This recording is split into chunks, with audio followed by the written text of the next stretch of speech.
Coba kalian bayangkan ya, misalkan kalian itu punya perusahaan besar yang lagi butuh ekspansi.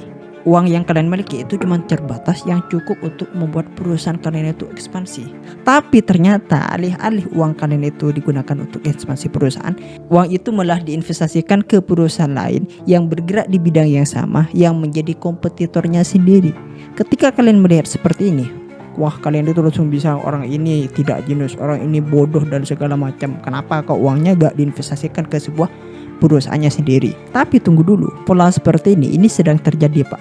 Ada dua perusahaan besar di bidang yang sama, tapi alih-alih uangnya sendiri diekspansikan ke perusahaannya sendiri, mereka malah menginvestasikan ke satu perusahaan yang lain yang merupakan kompetitornya. Ya, ini yang terjadi sekarang antara Google yang investasi ke Anthropic. Google will invest $10 billion in Anthropic, according to the startup, with another $30 billion potentially to follow. Anthropic said Google's committing to invest $10 billion now in cash at a $350 billion valuation, the same value. Makanya duduk dengan santai, tonton video ini sampai akhir, karena saya yakin dengan video ini bisa mengubah dan menghancurkan terhadap logika berpikir kalian.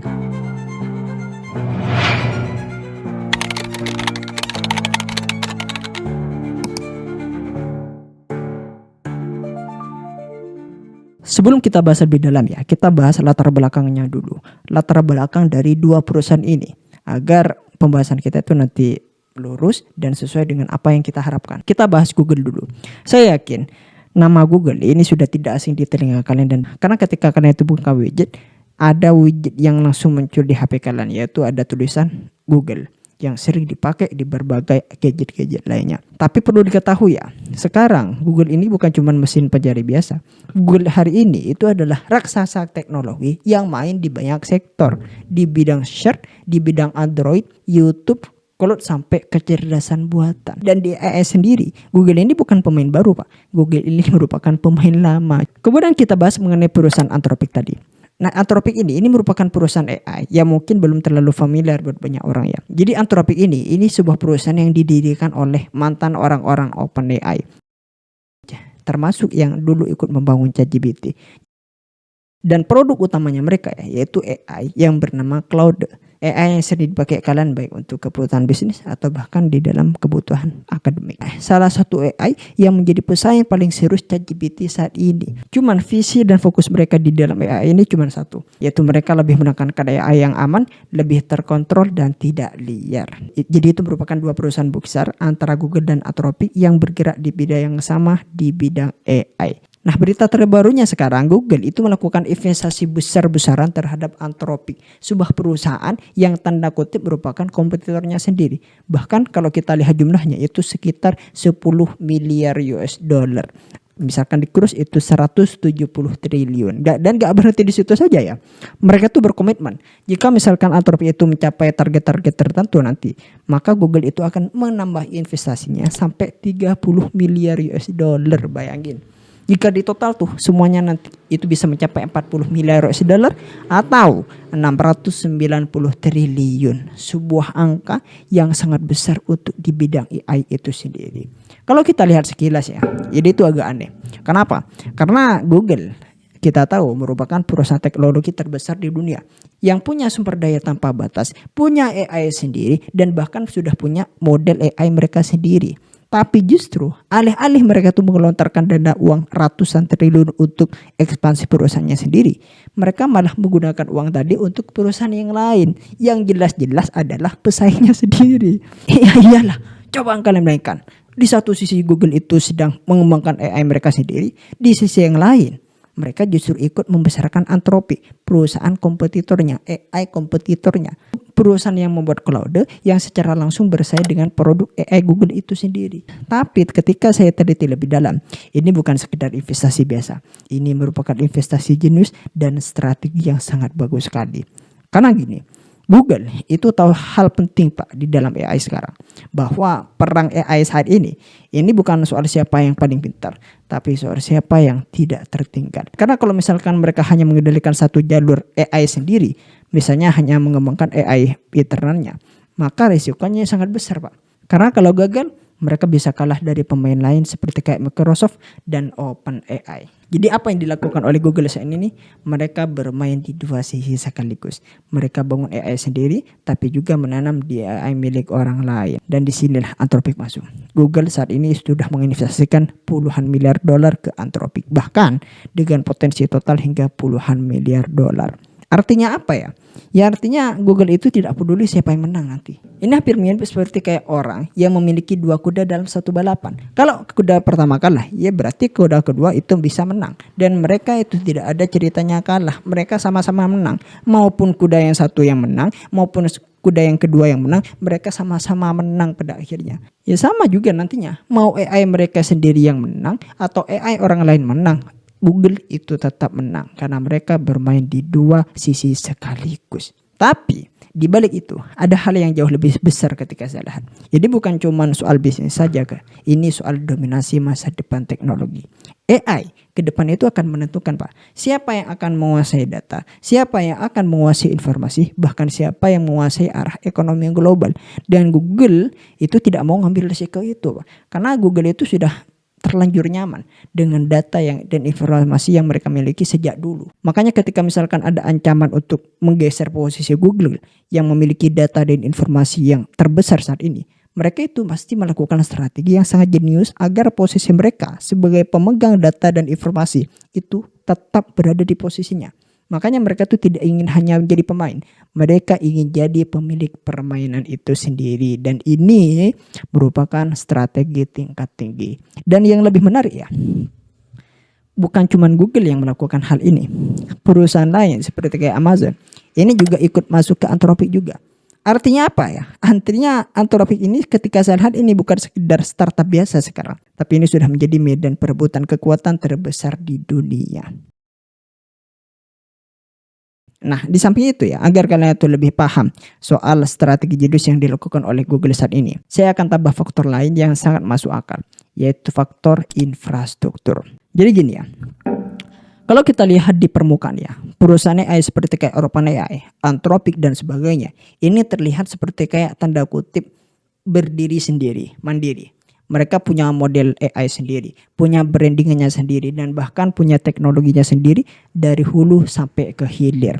Tapi ternyata ya, di balik layar ada suatu hal yang tidak bisa mereka punya. Ada satu hal yang mereka tidak bisa mandiri. Artinya masih membutuhkan untuk bekerja sama dengan perusahaan lain dan menggunakan infrastruktur orang lain. Yaitu soal infrastruktur. Karena gini, untuk menjalankan AI modern, itu membutuhkan data center raksasa, butuh GPU dalam jumlah yang sangat besar, butuh jaringan global super cepat, dan butuh sistem cloud yang sangat stabil. Dan semua ini bukan sesuatu hal yang bisa dibangun dalam semalam. Ini membutuhkan berbulan-bulan bahkan bertahun-tahun. Dan ini bukan diselesaikan dengan uang ribuan dolar saja. Ini membutuhkan uang puluhan miliar dolar dan bahkan ratusan miliar dolar. Nah itulah kenapa agar efisien, alih-alih mereka tuh membangun infrastrukturnya sendiri dengan uang yang sangat terbatas sekarang, mereka lebih baik memilih untuk bekerja sama atau bahkan menggunakan infrastruktur orang lain, infrastruktur perusahaan lain. Dan disinilah Google masuk sekarang. Karena Google itu merupakan perusahaan yang punya salah satu infrastruktur paling kuat di dunia. Google punya cloud, punya TPU, punya jaringan data global, dan bahkan punya server skala planet. Artinya, banyak perusahaan AI secara langsung atau tidak langsung itu sudah pernah atau masih menggunakan ekosistem Google sampai saat ini. Contoh nyatanya Anthropic ya tadi. Anthropic itu untuk detik saat ini itu masih menggunakan Google Cloud sebagai salah satu infrastruktur utamanya. Dan bahkan perusahaan-perusahaan AI lain di fakta di lapangan, mereka tuh masih membutuhkan dan menggunakan infrastruktur milik Google itu sendiri. Karena untuk detik saat ini ya, senang atau tidak senang, mereka membutuhkan infrastruktur yang dimiliki oleh Google saat ini. Nah, dengan alasan seperti inilah, logika yang dibangun Google itu sangat sederhana. Meskipun secara permukaan uang mereka itu keluar, diinvestasikan ke sana, ke sini, ke sana, ke sini. Tapi secara dasar dan secara keuntungan, uang yang mereka keluarkan itu pasti akan kembali lagi ke Google itu sendiri lewat penggunaan infrastruktur tadi, lewat biaya dalam penggunaan infrastruktur tadi. Nah sekarang setelah kita bahas lebih dalam soal strategi Google dalam investasi ke Anthropic dan perusahaan AI yang lain ya, Karena kita sudah terlanjur bahas soal Anthropic. Sekarang saya membahas mengenai salah satu produk AI Anthropic yang sangat bagus, sangat canggih, dan bahkan sangat kontroversial sekali. Sebagian dari kalian itu masih mungkin belum tahu bahwa perusahaan Anthropic itu tidak hanya memiliki produk AI yang bernama Claude saja. Anthropic punya banyak produk AI yang sangat canggih dan sangat hebat. Cuman ada satu produk AI milik Anthropic yang menurut saya ini sangat canggih, sangat hebat, tapi sangat berbahaya. Bahkan untuk saat ini produk ini tidak dirilis. Itu produk yang bernama Claude Mythos. Bagi yang masih gak tahu ya, Claude Mythos itu merupakan model AI generasi berikutnya yang dikembangkan oleh Anthropic. Yang mana ini bukan hanya AI yang bisa menjawab pertanyaan saja. AI ini bukan hanya bisa menulis atau coding saja, tapi AI ini itu bisa membaca sistem digital seperti kayak seorang hacker profesional. Jadi AI ini itu mampu menelusuri kode ribuan baris dalam hitungan detik, bisa menemukan celah keamanan yang tidak pernah terlihat oleh manusia, dan bahkan bisa memahami bagaimana celah itu bisa dia manfaatkan. Dan inilah konsep yang sering disebut sebagai Claude Mythos, sebuah versi ekstrim dari AI modern saat ini, yang mana AI ini tidak hanya membantu manusia tapi juga bisa memahami itu mengenai kelemahan sistem dunia digital itu sendiri. Dan di titik inilah AI ini tidak lagi sekedar alat sekarang, tapi sudah menjadi aktor dalam sistem. Nah, itulah kenapa AI ini itu tidak dirilis Pak sampai detik saat ini. Kenapa? Ya jawabannya karena terlalu berbahaya. Soalnya AI seperti ini bersifat dual use.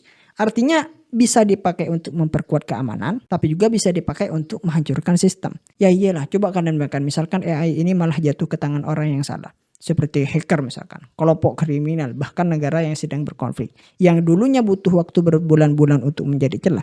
Dengan menggunakan AI ini bisa dilakukan dalam hitungan menit bahkan detik. Nah, itulah kenapa detik saat ini AI ini tidak dirilis. AI ini itu cuma dikasih akses ke berbagai perusahaan, baik finansial atau bahkan keamanan negara, tapi masih dalam pengawasan. Karena ini sangat berbahaya Pak. Bahkan saking berbahayanya, AI ini tidak lelah, AI ini tidak pujuh tidur, AI ini bisa bekerja tanpa henti. Dan disinilah garis ini mulai kabur antara alat bantu dan potensi ancaman. Makanya kalau kita tarik lebih jauh lagi, ini bukan lagi soal satu produk AI saja, ini soal arah perkembangan teknologi. Dan itulah kenapa AI Claude Mythos ini tidak dirilis, itu bukan karena mereka tidak bisa merilisnya, tapi karena mereka terlalu tahu bahwa konsekuensinya ini bisa merusak terhadap etika teknologi. Jadi itu mungkin bahasan kali ini. Bagi kalian punya opini soal ini, share di kolom komentar. Sampai jumpa eksklusif.